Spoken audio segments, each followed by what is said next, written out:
Jack here, and I've got with me this RUWORA dehumidifier. This is the model number PD8-JAE. Now, full disclosure, this was sent to me for free for this video, but as always, that won't change anything that I say. This is a really neat home use dehumidifier that is super practical, functional, and easy to set up. In just a moment, we're going to be unboxing the dehumidifier, showing you everything you get in the package, walking through how to use it, and setting it up for first-time use. Let's check it out. The first thing you're going to get in the box is going to be your user manual and some other information.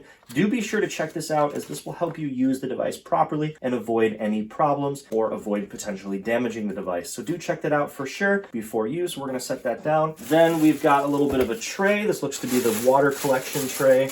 We'll go ahead and unpackage this. And what looks to be a hose if you want to use the hose option. The dehumidifier itself, and there's one other piece at the bottom of the box. Be sure to make sure you grab that. It's the little base.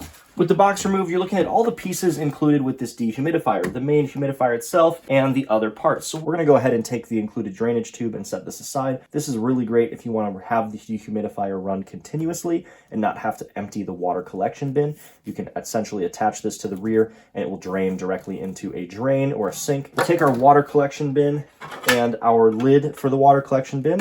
You're going to want to pay attention to the label front. Set that in like so.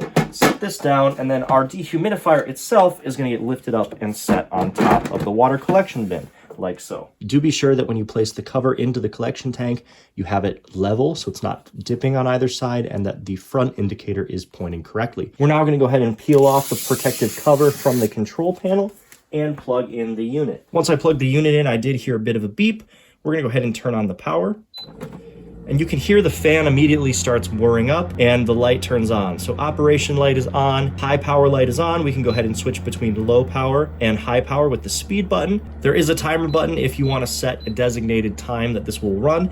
You can set it anywhere from 1 to 24 hours. If you hold it down, it will go ahead and cycle through those hours. Now, one thing to note is that when setting the timer in standby mode, the unit will actually be turned on automatically due to that timer. Now, if you set the timer in operating mode, the unit will be turned off automatically. So it's up to you whether you want to have it time on or time off. Now, if you press the power key to turn off the unit before the timer finishes counting down, the timer will be canceled if you had one set. Once you're finished setting the timer, the indicator light will switch back to show the relative humidity in the air. So right now we're at 39, which is a pretty good low level. Now we're going to go ahead and press the humidity setting button to actually decide how humid we want the room to be.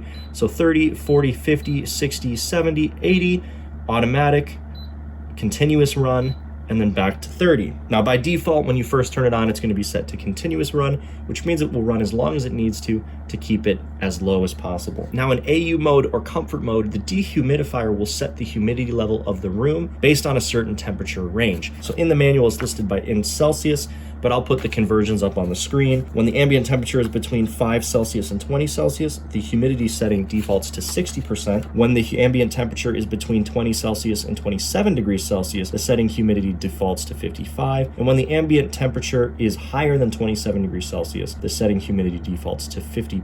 Now, when the water tank is full, the indicating light illuminates and the unit stops working. Please empty the water tank and press the power to restart the unit.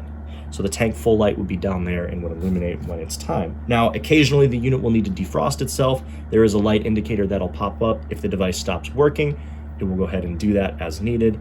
And then the light will turn off and the unit will resume once defrosting is completed. Now, one other nice feature of the dehumidifier is there is a filter that can be pulled up here. You're just going to grab and pull upward, and you can pull this removable filter out to clean it off. Make sure you do that, as all the air gets sucked into here and eventually dirt and dust could build up on there. Now, earlier on, I mentioned using a hose if you don't want to unfill the collection bucket and remove that. Very simple. You're just going to take this hole, unscrew the plug here, attach the hose to the plug, and then route this to a drain or a receptacle or a sink of some sort to have the water automatically drain out and dump as needed. Anyway, if you're in the market for a dehumidifier for your home or basement, I think this RUWORA is a really solid option. I hope this video helped your purchase decision. Thank you so much for watching.